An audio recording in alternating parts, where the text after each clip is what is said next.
بسم الله الرحمن الرحيم عما يتساءلون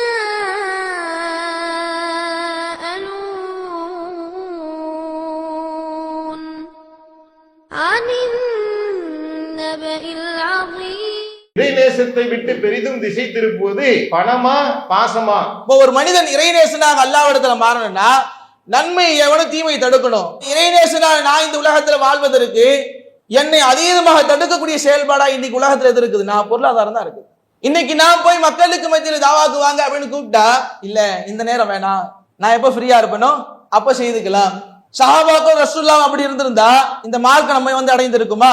பாசத்தை ஊட்டி ஊட்டி போனை காட்டி காட்டி வளர்க்குறாங்க. இதோ பெற்றோர்கள் அல்லாஹ்வுடைய நேசத்தை காட்டி அல்லாஹ்வுடைய பாசத்தை ஊட்டி ரசூலுல்லாஹ்வுடைய நேசத்தை அன்பையும் காட்டி வளர்த்திருந்தால் அவர்கள் அல்லாஹ்வுடைய நினைவோடு வாழ்ந்திருப்பாங்க. ஆனா என்ன நிலைமை, பிள்ளைகள் இந்த பாசத்தினால் போனின் மூலியமாக கெட்டு போறாங்க. என் மகன் தானே போனை வச்சுக்கிட்டோம், இந்த பாசத்தின் காரணமாக சம்பாதிக்கிறாங்க, அதனாலதான் அல்லாஹ்வை மறக்கிறாங்க. ஃபர்ஸ்ட் பாசம், நெக்ஸ்ட் பணம். அல்லாஹ் திருமறை குர்ஆனிலே சொல்லுகிற பொழுது அல்ஹாக்கு முத்தகாசுர் ஹத்தா ஜுர்துமுல் மகாபிர், மன்னரைகளை சந்திக்கும் வரை இந்த உலகத்தில் மனுஷன் எப்படியோ வாழுகிறான், ஆனால் ஒரு நாள் அவன் மௌத்தான பிறகு மன்னரையை அடைந்தே தீரணும். அந்த மன்னரைகளை சந்திக்கும் வரை பொருளாதாரத்தை அதிகமாக தேடக்கூடிய அந்த எண்ணம் என்பது அல்லாஹ்வுடைய நினைப்பை விட்டு தூரமாக்கி விட்டது அப்படின்னு அல்லாஹ் சொல்றானா இல்லையா? அல்லாஹ் பாசத்தை பற்றி அல்லாஹ் இந்த வசனத்துல சொல்றானா? நான் தௌஹீதுக்கு வந்துட்டேன், என் தகப்பனாருக்கு எவ்வளவோ சொல்றேன் கேட்க மாட்டாரு, கடைசி தருவாயிலையாவது அவர் இந்த கொள்கையை ஏத்துட்டு உள்ள வந்துருவாரா? நான் அவருக்கு எதுவுமே செய்யல, அவர் மவுத்தா போனா என் வாயால நான் துவா மட்டும் கேட்கறதுக்கு உண்டான வாய்ப்பு எனக்கு அவர் கொடுக்க மாட்டாரான்னு ஏங்குறமே அந்த ஏக்க ரசூலுல்லாஹ்வுக்கு இருந்திருக்குல்ல. கேட்டாங்க, அல்லாஹ்வை ஏத்துக்கங்க. அவர் என்னங்க சொன்னாரு? அவர் அந்த மார்க்கத்தை ஏற்றுக்கொள்வதற்கு தடையாக இருந்தது எது? எங்களது முன்னோர்களை எதில் கண்டோமோ அதுலதான் நான் இருப்பேன். முன்னோர்கள் மீது வைத்திருந்த அந்த கண்மூடித்தனமான பாசம் அவங்களை தடுத்துச்சு. தடுத்துன்னு சொன்னாங்களோ அதன் வழியில் நடக்கிற அவங்களதான் சொல்லும். இப்ப இங்க சொல்லுங்க, உமர் ரலியல்லாஹு அன்ஹு அவர்களிடத்தில் இருந்தது உண்மையான பாசமா? இப்ப அந்த சம்பவத்தை வைத்து அபூபக்கர் ரலியல்லாஹு அன்ஹு அவர்கள் சொன்னாங்களே ரசூலுல்லாஹ் நீங்க இறந்ததுக்கு அப்புறம் கூட மனம் வீசுறீங்கன்னு, இப்ப இவங்களிடத்துல இருந்து உண்மையான பாசமா? மொத்தத்துக்கு ஒரு ஆள்கிட்ட தான் பாசம் இருந்திருக்காங்க. இவ்வளவு நாள் ஐயோ தெரியாம போயிடுச்சு. சமுதாய மக்கள் இடத்துல ரசூலுல்லாஹ் மீது அவங்க ஃபாத்தியா ஓதுறாங்க, மௌலூது ஓதுறாங்க, பாசத்தினாலதான் ஓதுறாங்க. சரி, பாசத்துல ஓதுறான், ஓதக்கூடியவனை நம்ம இறை நம்பிக்கைவாதின்னு சொல்லிடுவோமா? அவன் இறை நேசத்துல இருக்கிறான்னு சொல்லிடுவோமா? அவன் செய்யற செயல் தவறான செயல், அந்த செயலுக்கான காரியமா அவன் பாசத்தை சொல்றான்னா அது ஒரு பகட்டுத்தனமான ஒரு காரியம். அதை முன்வைத்து அதனாலதான் இறை நேசம் போதுலாம் சொல்லிட முடியாது. இன்னைக்கு இறை நேசத்தை அதீதமாக வழி எடுக்கக்கூடிய விஷயம். நாம இதை விட்டுருவோம், இன்னைக்கு நமக்குள்ள வருவோம். தௌஹீதை மக்களுக்கு மத்தியில சொல்றோம், தௌஹீதை மக்களுக்கு மத்தியில எடுத்துரைக்கக்கூடியவர்களா இருக்கிறோம். நம்ம இடத்துல இறை நேசத்தை பெற வேண்டும் என்பதுதான் முதன்மையான படித்தரமே. நான் இறை நேசத்தை பெறணும், அல்லாஹ்வுடைய இறை திருப்தியை பெற்று சொர்க்கத்துக்கு போகணும், இதனுடைய நிலையை அடைந்து நாளை சொர்க்கத்துக்கு நான் போயிடணும் அப்படின்ற எதிர்பார்ப்பினோட தான் வாழ்றோம். அப்படி இருக்கக்கூடிய நம்ம இடத்துல அல்லாஹ்வுடைய இறைநேசத்தை பெறுவதற்காக நாம் செய்யக்கூடிய செயல்பாடு என்ன? அல்லாஹ் சொல்லக்கூடிய மிக முக்கியமான ஒரு செயலை இந்த உலகத்துல நாம் கடைபிடிக்கக்கூடிய மக்களா இருக்கு. இறை நம்பிக்கை கொண்ட மக்களே, இந்த உலகத்திலே மனித சமுதாயத்திலே நீங்கள் தான் ஆக சிறந்தவர்கள். ஏன் தெரியுமா? நீங்கள் மக்களுக்கு நன்மையை ஏவுகின்றீர்கள், மக்கள் மத்தியில் இருக்கக்கூடிய தீமையை தடுக்கின்றீர்கள். இப்போ உண்மையான பாசம் வைத்திருக்கக்கூடியவராக இருந்திருந்தா அவர் இடத்துல என்ன இருந்திருக்கணும்? மக்கள் எந்த நன்மையின் பால் இருக்கணுமோ அந்த நன்மையை சொல்லக்கூடியவர்களா வாழ்ந்திருக்கணும். இதுதான் உண்மையான பாசம். மக்கள் செய்யக்கூடிய தீமைகள் இருந்து அவர்களை தடுக்கக்கூடியவர்களா இருந்திருக்கணும். இதுதான் உண்மையான பாசம். ஆனா இன்னைக்கு அதை மறந்துட்டு இன்னைக்கு நாம் தௌஹீத்வாதிகள் எதை பின்பற்றக்கூடியவர்களா இருக்கின்றோமோ அந்த விஷயத்துல நம்மை எடுப்போம். நாம் நன்மையை ஏவக்கூடிய தீமையை தடுக்கக்கூடிய செயல்பாடுகள்ல இன்னைக்கு எந்த அளவுக்கு இறைநேசத்தை விரும்பக்கூடிய மக்களா இருக்கும். பொருளாதாரத்தின் மீது உள்ள பற்றை விட்டுட்டு மார்க்கத்தை கேட்பதற்கு கூட எந்த தௌஹீத்வாதிகளாக நாம் உருவாக்கினோமோ அவர்கள் தயாராக இல்லை. சஹாபாக்கள் எடுங்க, ரசூலுல்லாஹ்வுடைய மார்க்கத்தை விரும்பியவர்களாக வந்தவங்க எப்படிப்பட்டவர்களாக மார்க்கத்தை விரும்பினாங்கன்னா, பொருளாதாரம் வேணவே வேணாம் நாங்க சொல்லவே இல்லை. அப்படிதான் சஹாபாக்கள் வாழ்ந்தாங்க. ஒருவரோடு இன்னொருவருக்கு ரசூல் ஸல்லல்லாஹு அலைஹி வஸல்லம் அவர்கள் சேர்த்து விட்டதுக்கு அப்புறம் ஒருத்தர் வியாபாரத்துக்கு போனாரு, இன்னொருத்தர் என்ன பண்ணாரு, மார்க்கத்தை கேட்டார், மார்க்கத்தை அறிந்துகிட்டார். எதனால அதை செய்தாங்கன்னா, அதுதான் நமக்கு முக்கியம் அப்படின்றத உணர்ந்தாங்க. பொருளாதாரம் தேவைதான், ஆனா அது நம்மளை வழிநடத்தக்கூடாது, அதற்கு மாற்றமான செயலா நாம் இதை அமைக்கலாம், இதுதான் சிறந்தது அப்படின்றத உணர்ந்தாங்க. ஆனா இன்னைக்கு நாம் எந்த தௌஹீதை மக்களுக்கு மத்தியில சொல்லணும், அதை விதைக்கணும் அப்படின்னு இருக்கணுமோ, நம்ம இடத்திலேயே இந்த இறைநேசத்தை பெறக்கூடிய விஷயத்துல பெரும் பாதகமான செயல்பாடா இதுதான் இருக்குது, பொருளாதாரம் தான் இருக்குது. பொருளாதாரத்தின் அடிப்படையில் தான் நாம் அதை விட்டு விலகிறோம். வேணுமே வேணாம், தாவாக்கு கூப்பிடுங்களேன், போய் பாய் தாவா பண்ணலாம் வாங்க பாய்னா முதல் வார்த்தை என்னதான் வரும், இல்ல பாய் வியாபாரம் இருக்குது, சம்பாதிக்க போனோம், சம்பாதிக்காம போனா ரொம்ப பிரச்சனையாயிடும், ரொம்ப கஷ்டத்துல இருக்கிறேன், சிரமத்துல இருக்கிறேன். எதை உணராம போயிட்டாங்கன்னா, அல்லாஹ் குர்ஆன்ல சொல்றான், இறை நம்பிக்கை கொண்ட மக்களே, இந்த உலக வாழ்க்கை இருக்குதா இல்லையா, இந்த உலக வாழ்க்கையை நாளை மறுமைக்காக நான் என்ன பண்ணிட்டேன், உங்க இடத்துல வாங்கிக்கிட்டேன் அப்படின்றான்ல. அதற்கு பகரமா என்ன பண்ணிட்டேன், இந்த உலகத்தினுடைய வாழ்க்கையை நான் வாங்கிக்கிட்டேன். இதை ஒரு மூமின் உணர்ந்தானா, இந்த உலகத்தின் தேவையின் பக்கம் ஓடக்கூடிய செயல்பாடுகள்ல அல்லாஹ் எதை முதன்மைப்படுத்தினாலும் அதை மறந்து ஓடுவானா? தேவைதான், தேவை இல்லாம இல்லை. ஆனா அதற்கு முக்கியத்துவம் கொடுக்கக்கூடிய விஷயமாக அல்லாஹ்வுடைய இறைநேசத்தை மறந்து போனார்கள். ஏன் மறந்துட்டாங்கன்னா, உலகத்துல நம்ம எப்படி வாழணும் அப்படின்றது மறந்து போச்சு. இன்னைக்கு நான் போய் மக்களுக்கு மத்தியில் தாவாக்கு வாங்க அப்படின்னு கூப்பிட்டா, நம்ம மக்களே சொல்ல என்ன சொல்றா, இல்ல இந்த நேரம் வேணாம், நான் எப்ப ஃப்ரீயா இருப்பேனோ அப்ப செய்துக்கலாம். சஹாபாக்கள் ரசூலுல்லாஹ் அப்படி இருந்திருந்தா இந்த மார்க்கம் நம்ம அடைந்திருக்குமா?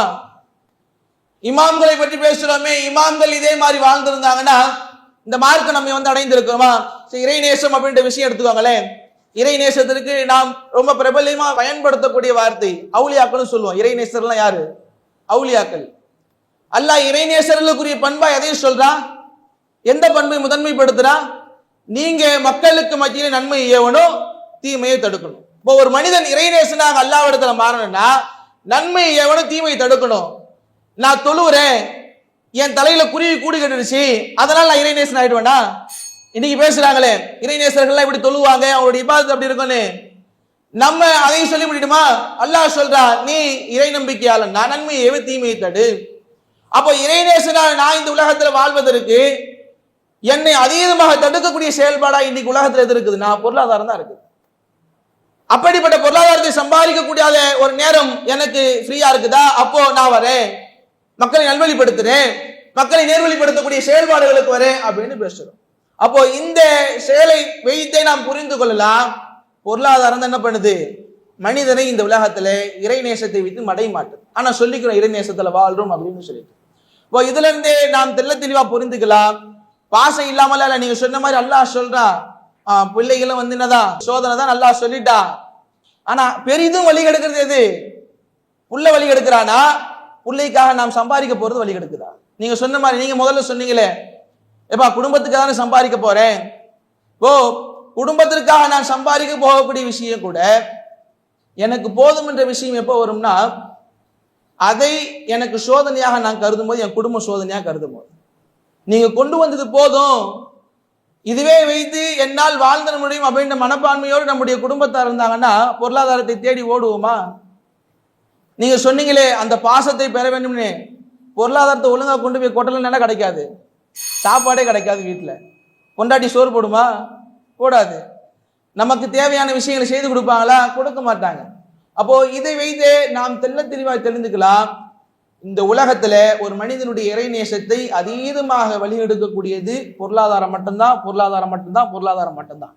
அஸ்ஸலாமு அலைக்கும். இறைநேசத்தை விட்டு பெரிதும் திசை திருப்புவது பணமே என்கின்ற வாதத்தை சுபைர் அவர்கள் எடுத்து வைத்தாங்க. அதில் குறிப்பா அவர் சொன்னதுல இறை நேசத்துக்கு உரிய பல அம்சங்கள், குறிப்பாக தாவா பணி, நபிமார்கள் எந்த பணி செஞ்சாங்களோ அந்த அழைப்பு பணியாக இருக்கட்டும், அல்லது இஸ்லாம் இன்றைக்கு நம்மை அடைந்திருக்குனாக்கா அதுக்கு இமாம்கள் பொருளாதாரத்தை அந்த சம்பாத்தியத்தெல்லாம் வெட்டி இழந்து அவங்க செஞ்ச தியாகத்தினாலதான் இன்னைக்கு இந்த இஸ்லாம் நம்மகிட்ட கிடைச்சது. அவன் பொருளாதாரத்தை நோக்கியே மனிதன் ஓடுவான் என்று சொன்னால் இறை நெருக்கத்தை பெறத்தக்க தாவா பணிகளை விட்டு அவன் விலகி விடுவான் என்கின்ற ஆழமான கருத்தை சுபைர் அவர்கள் வைத்திருக்கின்றார்கள். அதுக்கு பதிலடி கொடுக்கும் விதமாக இறைநேசத்தை விட்டு பெரிதும் திசை திருப்புவது பாசமே என்கின்ற தலைப்பில சகோதரர் அப்துல்லா அவர்கள் இப்பொழுது உரையாற்றுவார்கள். அஸ்ஸலாமு அலைக்கும் வரஹ்மத்துல்லாஹி வபரகாத்துஹு. இறைநேசத்தை விட்டு பெரிதும் திசை திருப்புவது பணமா பாசமா என்ற இந்த பட்டிமன்றத்தில் எங்கள் அணியின் சார்பாக பாசம்தான் என்பதை நிலைநாட்டுவதற்காக ஒரு சில செய்திகளை இங்கு நம்ம முன்வைக்கின்றோம். முதல்ல பொறுத்த வரைக்கும் இந்த பாசம் இருக்குது இல்லைங்களா, இந்த பாசம் அளவு கடந்து குடும்பத்தில் இருக்கக்கூடியவங்க மீது நம்ம வச்சோம் வைங்களேன், அந்த பாசமானது அல்லாஹ்வுடைய கட்டளையை விட்டு நம்மளை திசை திருப்பி விடக்கூடியதாக இருக்கிறது.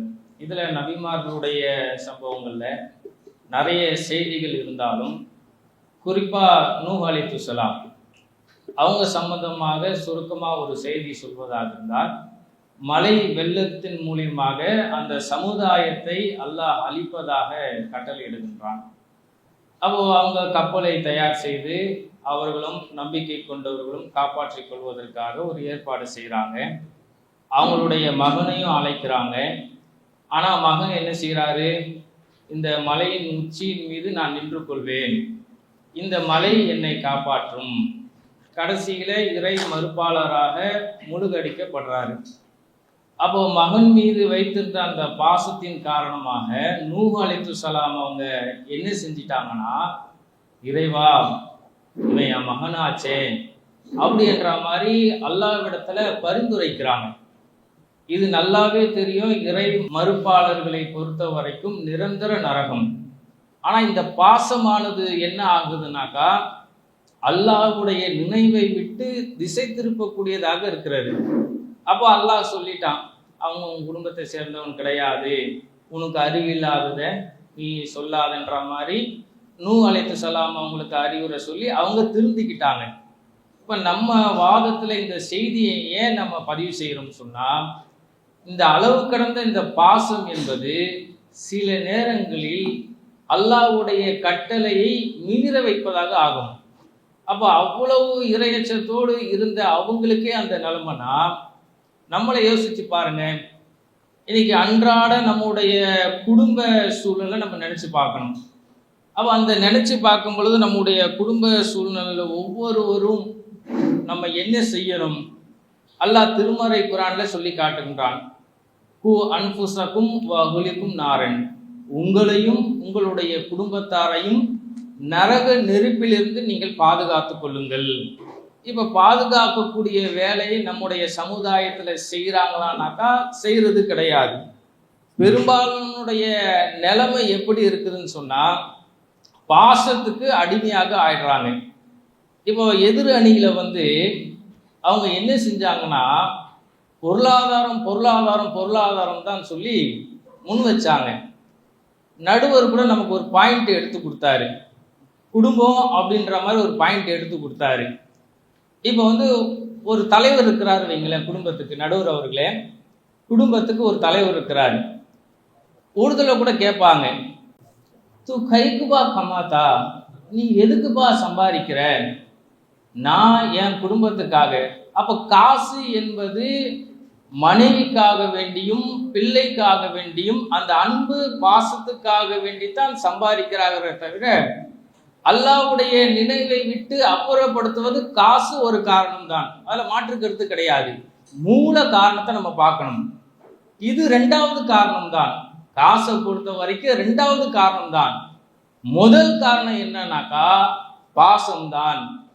காசு இல்லைன்னு சொன்னாக்கா நம்ம என்ன செய்ய முடியாது, அந்த பாசத்தை வெளிப்படுத்தவே முடியாது. அப்ப இந்த பாசத்தின் காரணமாகத்தான் என்ன செய்யறாங்கன்னா அல்லாஹ்வை மறந்துறாங்க. இந்த பாசத்தின் காரணமாக சம்பாதிக்கிறாங்க, அதனாலதான் அல்லாஹ்வை மறக்கிறாங்க. ஃபர்ஸ்ட் பாசம், நெக்ஸ்ட் பணம். அப்ப முதல்ல அதிகமாக பெரிதும் அல்லாஹ்வுடைய நினைவை விட்டு மக்களை திசை திருப்புவது எதுனாக்கா ஃபர்ஸ்ட் பாசம், நெக்ஸ்ட் பணம். இதை நடுவர் அவர்கள் புரிந்து கொள்ள வேண்டும். அடுத்து என்னன்னு சொன்னா, இப்போ மனைவி இருக்கிறாங்க இல்லைங்களா, எத்தனை பேர் வீட்டுல மனைவி காசு காசுன்னு ஓடுறாங்க? சிலருக்கு பொருந்தும். சிலர் வீட்டுல அல்லாவை மறந்துட்டு காசுன்னு மனைவிகள் ஓடுவாங்க, அவங்களுக்கு பொருந்தும். பெரும்பாலான வீட்டுல மனைவிகள் சம்பாதிப்பதற்கு செல்வது கிடையாது. அப்ப அவங்களுக்கு பொருந்துமா? அவங்களுக்கு பொருந்தாது. அதே மாதிரி எத்தனை பிள்ளைகள் காசுக்காக வேண்டி அல்லாவை மறுக்கிறாங்க. பிள்ளைகள் போய் சம்பாதிக்கிறாங்களா, பிள்ளைகள் ஓடுறாங்களா காசுக்காக. ஒரு பையன் இருக்கிறான் வைங்களேன், ஒரு 15 வயசு +2 படிக்கக்கூடிய ஒரு பையன், நடுவர் அவர்களே, +2 படிக்கக்கூடிய பையன்கிட்ட அல்லாவை விட்டு திசை திருப்பது உன்னை எது? காசுதான், சம்பாதிக்கிறேன், மனைவியை காப்பாற்றணும், பிள்ளைய காப்பாற்றணும், அம்மா, அதெல்லாம் கிடையாதுங்க. இல்ல அப்படி சொல்லுவானா? சொல்ல மாட்டாங்க. அதுதான் நான் கேட்கிறேன். அப்ப காசு என்பது ஒரு விஷயமே கிடையாது. காசு என்பது திசை திருப்புவதற்கு ஒரு காரணமாக இருந்த மூல காரணம் பாசம்தான். இப்ப இந்த பாசத்தின் மூலியமாகத்தான் பிள்ளைகள் வழி கெட்டு போகிறார்கள்.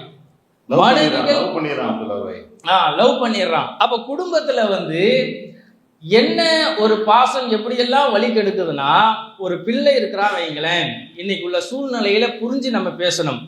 மார்க்கம் ரெண்டையும் சொல்லுது, பெரிதும் காரணம் என்பதை நம்ம முன்வைத்தாலும் நடைமுறை சூழ்நிலையில ஒரு பிள்ளை தந்தை நோக்கி அப்பா அப்பா அப்படின்னு கட்டி பிடிக்க ஓடுறான்.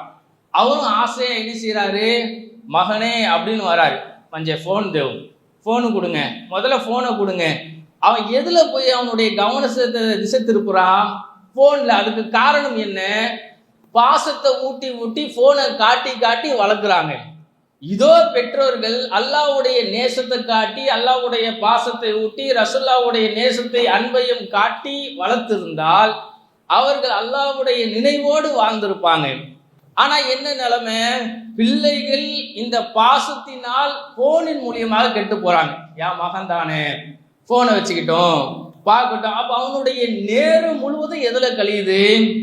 போன் மூலியமாக. அந்த போன் என்ற பாசத்தின் மூலியமாக என்ன செய்யுதுனாக்கா அவங்களுடைய நேரம் கழிவுறத பார்க்கிறோம். அப்ப குடும்பத்துல இந்த காசு முதல் பிரச்சனை வருதா? பாசம்தான். அம்மாக்காரங்க திட்டுவாங்க, என்னங்க எப்போ பார்த்தாலும் அவனுக்கு போனை கொடுத்து கெடுக்குறீங்க, வேற வழியில அவன் ரொம்ப என்ன தொல்லை பண்றான், ஒரு வேலை செய்ய விட மாட்டான். இதுவும் அம்மாவும் அப்படிதான் செய்வாங்க. ஏதாவது பிள்ளைகள் தொல்லை போனா, இந்தா புடி, ஒரு ஓரமா உக்காரு, என்ன. அப்போ போன் மீது இருக்கக்கூடிய அந்த பாசம் எப்படி வந்தது? இதெல்லாம் அல்லாஹ்வுடைய நினைவை விட்டு நம்முடைய குடும்பத்தில் அப்புறப்படுத்துகின்றதா இல்லைங்களா? அப்ப போனின் மீது பிள்ளைகளுக்கு அதிகமாக பாசத்தை ஊட்டுவது யார்? அந்த போனின் மூலியமாக இன்னைக்கு நம்முடைய இளைய சமுதாயம் சீரழிஞ்சு போவதற்கு காரணம் என்ன? தந்தைகள் சரியான முறையில் எதை பாசத்தை காட்ட வேண்டுமோ, எதன் மீது நேசத்தை ஊட்ட வேண்டுமோ அதை பிள்ளைகளுக்கு ஊட்டுவது கிடையாது. அப்போ அல்லாஹ்வுடைய நினைவை விட்டு திசை திருப்புவது என்பது தவறான பாசம்தான். நல்ல பாசம்லாம் இருக்குது. இப்ப இப்ராஹிம் அலைஹிஸ்ஸலாம் அவங்களுடைய மகனை அழைச்சு சொல்றாரு, என்னுடைய அருமை மகனே, உன்னை அறுப்பது போல் கனவில் கண்டேன், என்ன கூறுகின்றாய், சிந்தித்து கூறு அப்படின்றாங்க. அப்ப அவன் மகன் என்ன சொன்னாரு? என்ன அறுக்க போறீங்களா? ஐயோ வேணாம் அப்படின்னு சொல்ல கிடையாது. என் தந்தையே கட்டளையிட்டதை நீங்கள் செய்யுங்கள், அல்லாஹ் நாடினால் என்னை பொறுமையாளனாக காண்பீர்கள் என்று சொன்னாங்க. காரணம் என்ன? அல்லாஹ்வின் மீது அந்த பிள்ளை வைத்திருந்த பாசம், அல்லாஹ்வை பற்றி அந்த பிள்ளைக்கு சொல்லி கொடுத்த விதம். ஆனா இன்னைக்கு உள்ள குடும்பத்தாரத்துல போயிட்டு தொழுவுனா கூட நம்முடைய பிள்ளைகள் தொழ மாட்டாங்க.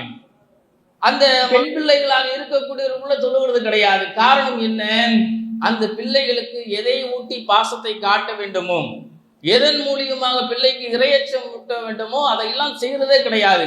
அப்ப நம்முடைய சமூகம், இளைஞர்களாகட்டும் இளைஞர்களாக இருக்கட்டும், ஒரு குடும்பமே வழிகெட்டு போவதற்கு பொருளாதாரம் ஒரு காரணமாக இருந்தாலும் பெரிதும் காரணம் மூல ஆதாரம் பாசமாக இருக்கின்றது என்பதை என்னுடைய வாதத்தில் பதிவு செய்து கொண்டு என்னுடைய உரையை முடித்து விடுகின்றேன். இறை நேசத்தை விட்டு பெரிதும் திசை திருப்புவது பாசமே என்கின்ற தலைப்பில சகோதரர் அப்துல்லா அவர்கள் அழகான வாதங்களை எடுத்து வச்சிருக்கிறாங்க. போனின் மீது, செல்பேசி மீது பிள்ளைகளுக்கு நேசத்தை அதிகமாக ஆக்கி அதன் மூலமாக அந்த குழந்தைகள் இறை நினைவை விட்டு போனுக்குள்ளேயே மூழ்கி விடுவதற்கு, போனின் மீது கொண்ட நேசமே அவர்கள் நாசமாக போவதற்கு முக்கிய காரணம் என்கின்ற ஒரு ஆழமான கருத்தையும் நடைமுறைக்கு இப்போது அழகாக பொருந்தி போகக்கூடிய ஒரு உதாரணத்தையும் சொன்னார்கள். அதே மாதிரி நூஹ் அலைஹிஸ்ஸலாம் அவர்கள் தன் மகன் மீது கொண்ட நேசத்தினால் அவனை என்னுடைய குடும்பத்தை சேர்ந்தவன் என்று சொல்லி இறைவனுடைய கோபத்திற்கு ஆளானார்கள் அப்படிங்கிற செய்தியும் எடுத்து வைத்தார்கள். அப்ப இந்த வசனங்களுக்கு அதை முறியடிக்கக்கூடிய விதத்துல இறை நேசத்தை விட்டு பெரிதும் திசை திருப்புவது பணமே என்கின்ற தலைப்பில இப்பொழுது அசாருதீன் அவர்கள் நம்முடைய வாதங்களை எடுத்து வைப்பார்கள். அஸ்ஸலாமு அலைக்கும் வரஹ்மத்துல்லாஹி வபரகாத்துஹு. இறை நினைவை விட்டு பெரிதும் திசை திருப்புவது பணமா பாசமா என்கிற தலைப்பு தான் இந்த பட்டிமன்றத்திற்கான தலைப்பு. எங்களுடைய அணியின் சார்பாக இதற்கு முன்னாடி வலுவான பல்வேறு ஆதாரங்களை முன் வச்சாங்க. நான் பேசுறதுக்கு முன்னாடி நம்ம எதிர்த்தரப்புல இருக்கக்கூடிய அப்துல்லா பாய் அவர் சில உதாரணங்களை முன் வச்சாரு. என்ன உதாரணம்னா, பாசத்தை ஊட்டி தானே குழந்தைகளுக்கு செல்போனை பழக்கப்படுத்துறாங்க, குழந்தைகளுடைய நேரம் செல்போன்ல பெரிதும் செலவாகுதா இல்லையா அப்படின்னு ஒரு காரணத்தை முன் வச்சாங்க. சரிதான், மாற்று கருத்து இல்லை. ஆனால் அந்த செல்போனை வாங்குவதற்கு பணம் தேவையா இல்லையா? இன்னைக்கு இருக்கக்கூடிய காலகட்டத்துல 1100 நோக்கியா, பழைய நோக்கியா போனு, அந்த மாதிரி ஏதாவது ஒரு பட்டன் போன் இன்னைக்கு காமிச்சு குழந்தைகளுக்கு பாசத்தை ஊட்டி சோறு ஊட்ட முடியுமா? சொல்லுங்க பார்க்கலாம். ஒரு 10,000 கடன் வாங்கணும், ஒரு 20,000 கடன் வாங்கணும். ஸ்மார்ட் போன் இருந்தாலும் குழந்தைகளுக்கு இன்றைக்கு இருக்கக்கூடிய காலகட்டத்துல சாப்பாடு ஊட்டுவதா இருந்தாலும் நிலாவை காட்டி சோறு ஊட்டின காலம் எல்லாம் போய் இன்னைக்கு சுட்டி கண்ணாம போட்டாதான் குழந்தைகள் சோறு ஊட்டி பழக்கப்படுத்துறாங்க. எந்த அளவுக்கு என்று சொன்னால், அமெரிக்காவுல நீசன் அப்படின்ற ஒரு ஆய்வு நடத்தினாரு. அந்த ஆய்வுல உலக அளவில் ஏறத்தாழ 12 வயதிற்கு கீழே இருக்கக்கூடிய பிள்ளைகள் 40% ஸ்மார்ட் போனை அவர்கள் பயன்படுத்துகிறார்கள் அப்படின்னு சொல்லி ஒரு பெரிய அளவிற்கு ஒரு ஆய்வை நடத்தி ஒரு தகவல் சொன்னார். அப்ப இதுல பொருளாதாரம் தான் ஒரு மிகப்பெரிய ஒரு காரணமாக இருக்கிறது. பாசம் என்பது ஒரு காரணமாக இருந்தாலும் பொருளாதாரத்தை அதிகமாக செலவு செய்து ஒரு ஸ்மார்ட் போனை வாங்கி குழந்தை கருவுல இருக்கிற பொழுதே ஒரு டேபை வாங்கிட்டணும், அந்த குழந்தைகளுக்கு அந்த டேபை நம்ம பரிசா கொடுக்கணும்ன்ற அளவுக்கு இன்றைக்கு காலகட்டம் ரொம்ப அதிகமாக மாறிவிட்டது. அப்ப பாசம் என்பது ஒரு காரணமாக இருந்தாலும் பொருளாதாரம் என்பது ஒரு மிகப்பெரிய அளவிற்கு ஒரு காரணமாக இருக்கிறது. இது ஒரு பதிலாக நாம் சொல்லிக் கொடுக்கிறோம். அடுத்ததாக நடுவர் அவர்களை பார்த்து ஒரே ஒரு கேள்வியை நாம கேட்கிறோம். நாளை மறுமை நாளில் அல்லாஹ்வுடைய தூதர் சொல்றாங்க, செல்வந்தர்கள் அதிகமாக சொர்க்கத்திற்கு போவார்களா அல்லது ஏழைகள் அதிகமாக சொர்க்கத்திற்கு போவார்களா? சொல்லுங்க. ஏழைகள் தான் போவாங்க. ஏழை ஏன் போறாங்க? நிறைய அவங்க இங்கே கஷ்டத்தை அனுபவிச்சிட்டாங்கல்ல. எந்த அளவிற்கு என்று சொன்னால், செல்வம் என்பது அந்த அளவிற்கு மனிதனுடைய வாழ்க்கையை மாற்றக்கூடியது என்று அல்லாஹ்வுடைய தூதர் அவர்கள் அந்த கருத்துல சொல்றாங்க. எந்த அளவிற்கு என்று சொன்னால், செல்வந்தர்களை விட ஏழை முஹாஜிர்கள் 40 ஆண்டுகளுக்கு முன்னதாகவே சொர்க்கத்திற்கு போவார்கள் என்று அல்லாஹ்வுடைய தூதர் சொன்னாங்க. அப்ப செல்வம் என்பது முக்கியமா மாற்று கருத்து இல்லை. எங்களுடைய அணியை செல்வமே தேவையில்லை, பொருளாதாரமே தேவையில்லை அப்படி நாங்க ஒரு வாதத்தை வைக்கவே இல்லை, தேவைதான். ஆனால் பொருளாதாரத்தை அதிகமாக நேசிப்பது நாளை மறுமையில அவனை நரகத்திற்கு கொண்டு செல்லும் என்கிற அளவிற்கு மார்க்கத்துல சொல்லப்பட்டிருக்குதா இல்லையா? அல்லாஹ்வுடைய தூதர் அவர்களுக்கே அல்லாஹ் ரப்பல் ஆலமீன் திருமறை குர்ஆன் என்ன சொல்றான்? நபியே, சிலருக்கு நாம் வழங்கி இருக்கிற பொருளாதாரம், சோதனையாக வழங்கி இருக்கிற அந்த பொருளாதாரத்தை நோக்கி உங்களுடைய கண்களை கூட நீங்கள் நீட்டாதீர்கள் என்று அல்லாஹ் திருமறை குர்ஆனிலே பேசுகிறான்.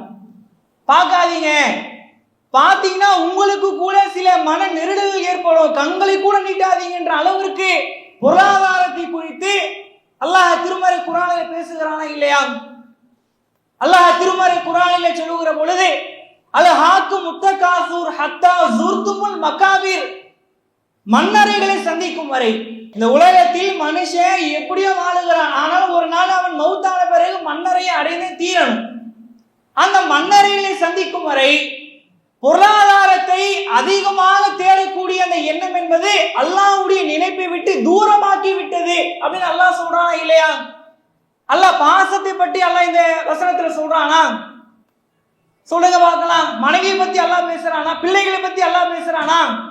பொருளாதாரத்தை அதிகமாக இருக்கக்கூடிய எண்ணம் என்பது அல்லாஹ்வுடைய நினைப்பை விட்டு, தலைப்புக்கு ஏற்ற மாதிரி அல்லாஹ்வே குர்ஆன்ல சொல்றாங்க, அல்லாஹ்வுடைய நேசத்தை விட்டு, அல்லாஹ்வுடைய நினைப்பை விட்டு உங்களை தூரமாக்கி விட்டதனே அல்லாஹ் சொல்றானா இல்லையா? அல்லாஹ்வுடைய தூதர் சொல்றாங்க, பசியோடு இருக்கக்கூடிய ஒரு ஓநாய், அந்த ஓநாயை ஒரு ஆட்டு மந்தைக்குள்ள அனுப்புனா என்ன ஆகும்? நீங்களே சொல்லுங்க. இருக்கக்கூடிய ஆடுகளை எல்லாம் அதை சாப்பிட்டு மேய்ஞ்சிருமா இல்லையா? அதை உதாரணமாக அல்லாஹ்வுடைய தூதர் சொல்றாங்க, அந்த ஓநாய் ஆடுகளை எப்படி கொண்டு விடுமோ அதே போல பொருளாதாரத்தின் மீது உண்டான பேராசை என்பது நாளை மறுமையில பல்வேறு வேதனையை மனிதர்களுக்கு பெற்றுத்தரும். ஆனால் இந்த உலகத்துல மார்க்கத்தினுடைய நினைப்பை விட்டு அவர்களை தூரமாக்கிடும் அப்படின்னு அல்லாஹ்வுடைய தூதர் சொல்றோம். உண்மை இல்லைங்க. ஒரு மனிதனுடைய இன்றியமையாத ஒரு நிகழ்வு என்பது திருமணம். இந்த திருமணத்துல எவ்வளவு அறிவுரைகள் மார்க்கத்தில் சொல்லப்பட்டிருக்குது. ஆனா திருமணம் என்று வந்தாலே நம்முடைய சமுதாயத்துல முன்னாடி வைக்கக்கூடிய டிமாண்ட் என்ன? பொருளாதாரம் தான். சில பேர் வெளிப்படையாக கேட்பாங்க, எவ்வளவு போடுவீங்க? இவ்வளவுதாங்க போடுவோம். ஏதாவது செய்றீங்களா? செய்வோங்க. இப்படி வெளிப்படையாகவே பொருளாதாரத்தை வைத்து திருமணங்கள் நடைபெறுகிறது. இன்னும் சில திருமணத்துல நீங்க நல்லா பாருங்க, நாங்க வரதட்சணை எல்லாம் கேட்க மாட்டோம். வேற என்ன கேட்பீங்க? மூத்த மருமக வந்தா ஒரு 5 சவரன் நகை போட்டுட்டு வந்தாங்க.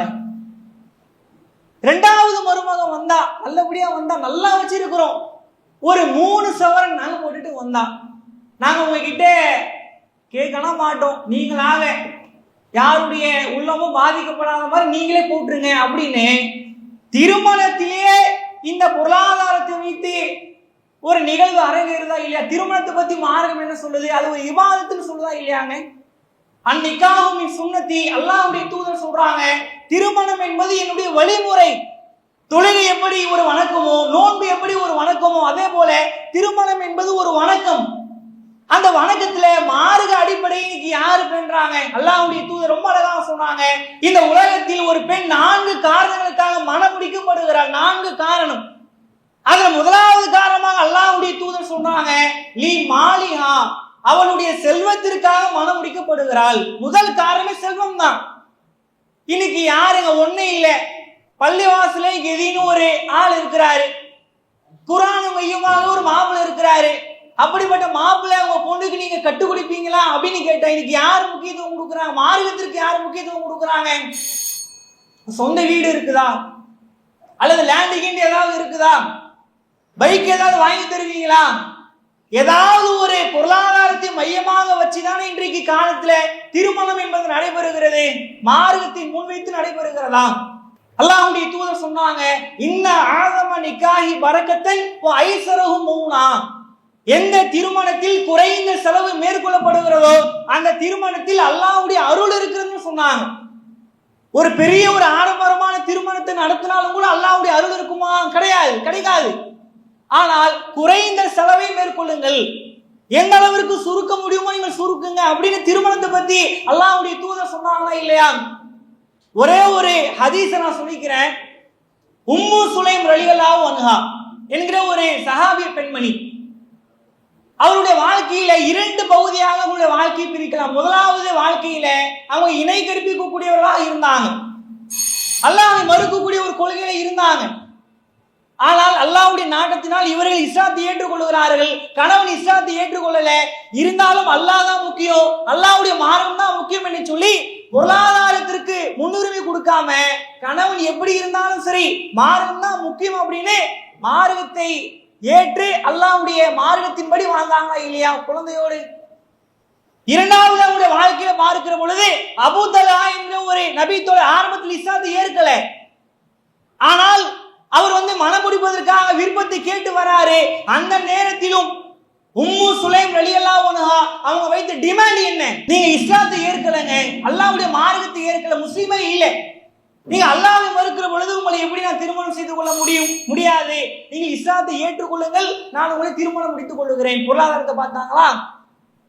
ஒரு சவரன் நகை போடுங்க, புடவை வாங்கி கொடுங்க, ஒரு வீடு வாங்கி கொடுங்க, எந்த ஒரு பொருளாதாரத்தையும் பார்க்கலையே. மார்க்கத்தை அடிப்படையாக வைத்து செயல்பட்டு அதை நாங்க சொல்றோம். இந்த உலகத்தில் பொருளாதாரம் என்பது முக்கியம் தான், மாற்று கருத்து இல்லை. அதே நேரத்தில் பொருளாதாரத்திற்காக பேராசைப்படுவது என்பது ஒரு ஓநாய் ஆட்டு மந்தைகளை எப்படி நாசமாக்குமோ அதே போல ஒரு முஸ்லிமுடைய மார்க்கத்தை அது நாசமாக்கும் என்கிற அடிப்படையை அல்லாஹ்வுடைய தூதர் சொன்னாங்க. அதை உங்களுடைய இந்த சபையிலே முன்வைத்து என்னுடைய இந்த செய்தியை நிறைவு செய்கிறேன்.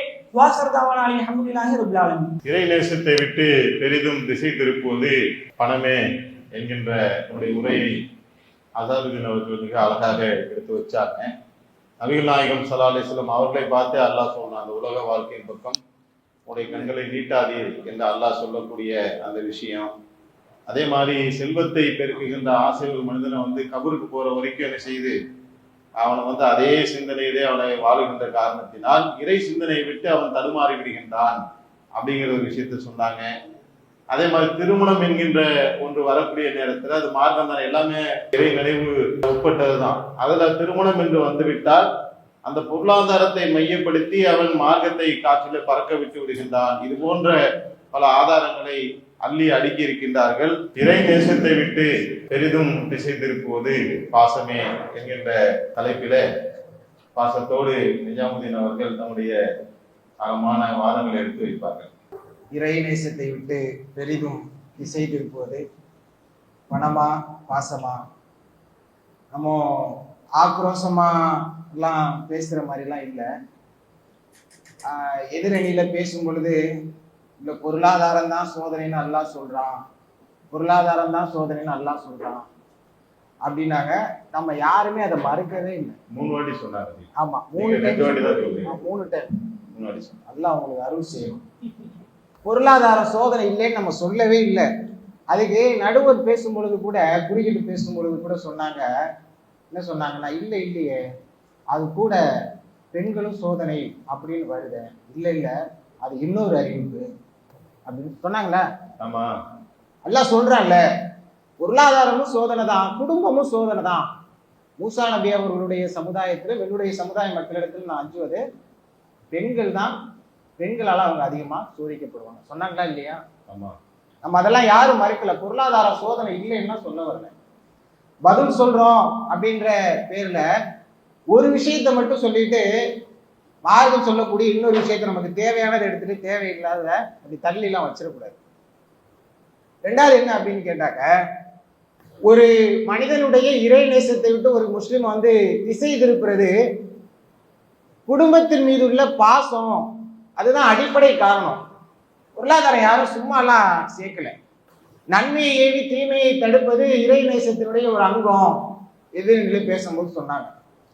அப்பேற்பட்ட அந்த தாவா பணிகளை விட்டு திசை திருப்புறது பொருளாதாரம், காசு பணம் சம்பாதிக்கிறது அவங்கள திசை திருப்புது. நன்மையை ஏவி தீமையை தடுக்கக்கூடிய பணி என்பது அல்லாஹ்வுடைய திருப்தியை பெற்றுத்தரக்கூடிய ஒரு பணி அப்படின்னு இருக்கும் பொழுது, அந்த பணியிலிருந்து என்னதான் தௌஹீதை எடுத்து சொன்னாலும், தௌஹீதுவாதிகள் என்று மார்த்தட்டி கொண்டாலும், ஒரு கட்டத்தில் தாவா சம்பந்தப்பட்ட விஷயங்களில் இருந்து அவர்கள் பின்வாங்குவதற்கு பின்னணியில் இருந்து செயல்படுவது குடும்ப பாசமா பொருளாதாரம்? நம்ம அதைத்தான் வைக்கிறோம். அவங்க சொன்ன விஷயத்துல இருந்து வைக்கிறோம். ஒண்ணு இல்ல, முஸ்லிம்களுடைய தலைவர் இப்ராஹிம் அலைஹிஸ்ஸலாம், இந்த அஜெண்டாவுக்கு ஹீரோவே கதாநாயகன் அவங்க தானே. 10 மாத செயல் திட்டம். ஆமா, அது மெயின்ல. இப்ராஹிம் அலைஹிஸ்ஸலாம எல்லாத்துக்கும் அல்லாஹ் முன்மாதிரியா எடுத்துக்க சொல்றான்ல. உங்களிடத்துல அவங்ககிட்ட முன்மாதிரி இருக்கு, ஒரு விஷயத்தை தவிர அப்படின்னு எல்லாம் சொல்லி காட்டான். இதை மட்டும் எடுத்துக்காதீங்க. எந்த விஷயத்த சொல்றான்? தந்தைக்காக. என்ன காரணம்? கொடுத்த வாக்குறுதிக்காக.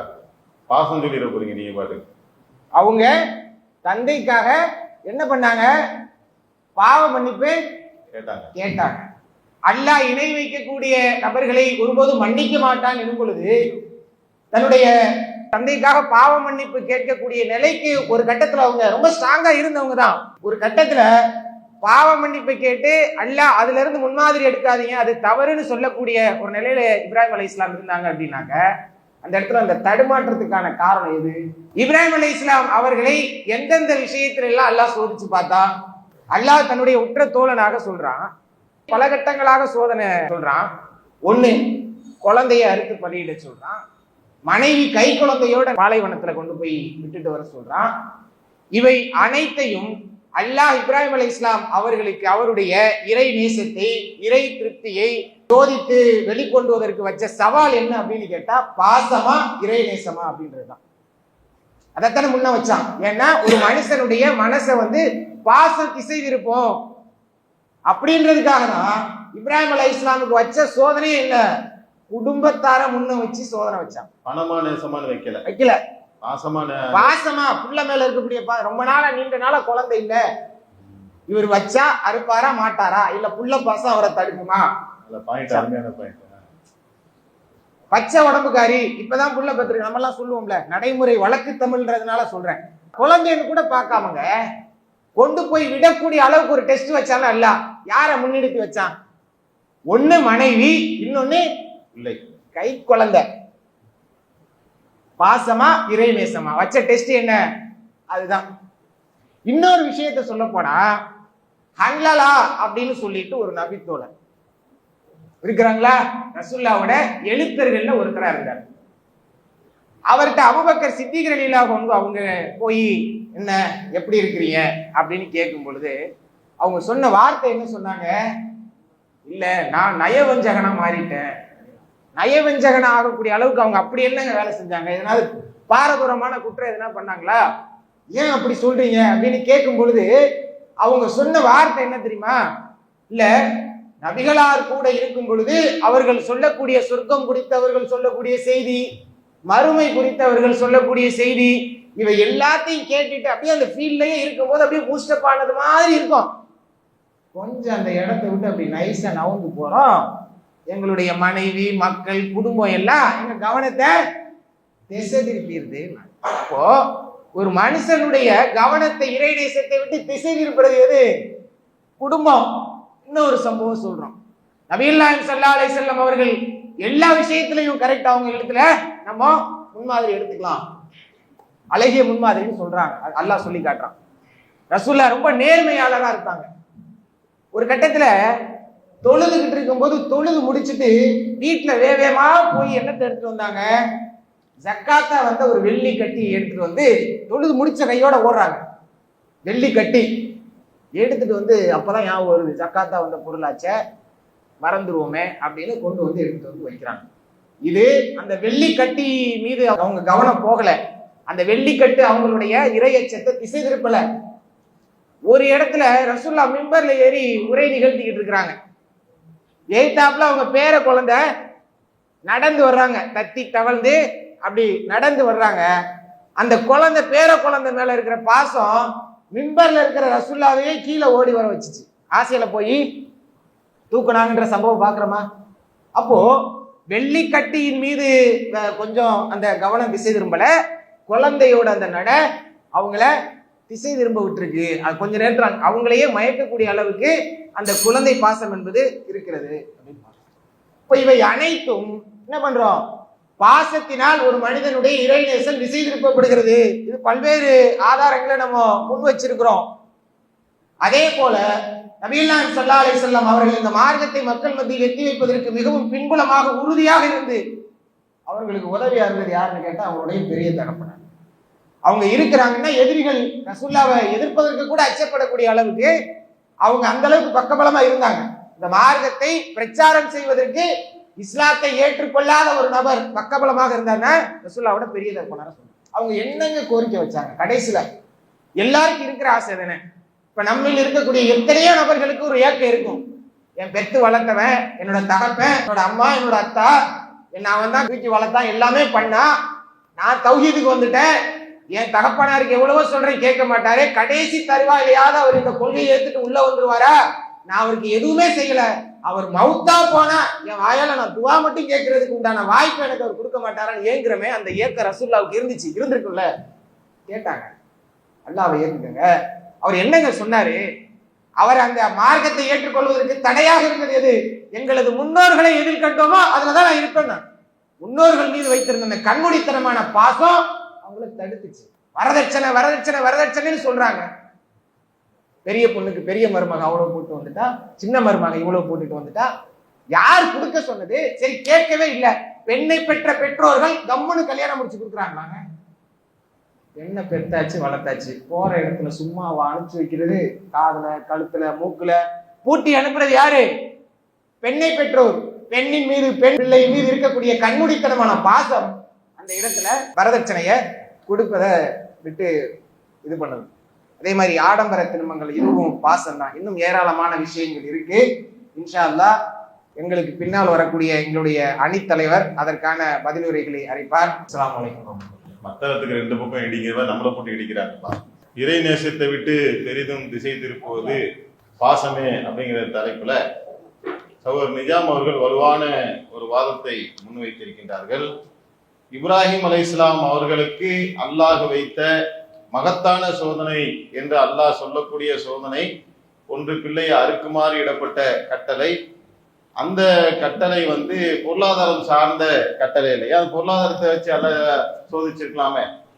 பெத்த பிள்ளை மீது இருக்கக்கூடிய பாசத்தை வைத்து அல்ல என்ன செய்யறான்? அந்த சோதனை வச்சான். அப்போ பணமா பாசமா அப்படின்னு சோதனை வரும்போது அல்லாஹ்வே எதைத்தான் பெரிதாக எடுக்கிறான்? பாசத்தை தான் பெரிதாக எடுக்கிறான். அதனாலதான் மனைவியை கொண்டு போய் பாலைவனத்துல விட சொல்றான், பிள்ளையை கொண்டு போய் அறுக்க சொல்றான் அப்படிங்கிற ஒரு நல்ல வாதத்தை, அருமையான வாதத்தை நிஜாம் அவர்கள் வச்சிருக்கிறாங்க. அதே மாதிரி அல்லாஹ்வுடைய தூதருடைய பெரிய தந்தை, நேசத்துக்குரிய பெரிய தந்தை, அவர் எந்த நேசத்தினால் இஸ்லாத்தை ஏற்றுக்கொள்ளவில்லை என்று சொன்னால் அந்த முன்னோர்கள் மீது கொண்ட கண்மூடித்தனமான நேசம்தான் அவர்களை இஸ்லாத்தை ஏற்றுக்கொள்வதற்கு பெரும் தடையாக இருந்தது அப்படிங்கிற நல்ல ஆதாரங்களை அடுக்கடுக்க அருமையான வாதத்தை வச்சிருக்கிறாங்க. எதிரணியினர் இதற்குண்டான வாதங்களை முறியடிக்கக்கூடிய வகையில தன்னுடைய வாதங்களை எடுத்து வைப்பார்களா பொறுத்திருந்து பார்ப்போம். இஸ்லாம் மற்றும் சமுதாய செய்திகளை அறிந்து கொள்ள தமிழ்நாடு தௌஹீத் ஜமாஅத் யூடியூப் பக்கத்தை உடனடியாக சப்ஸ்கிரைப் செய்து கொள்ளுங்கள். மேலும் பெல் பட்டனையும் கிளிக் செய்து கொள்ளுங்கள்.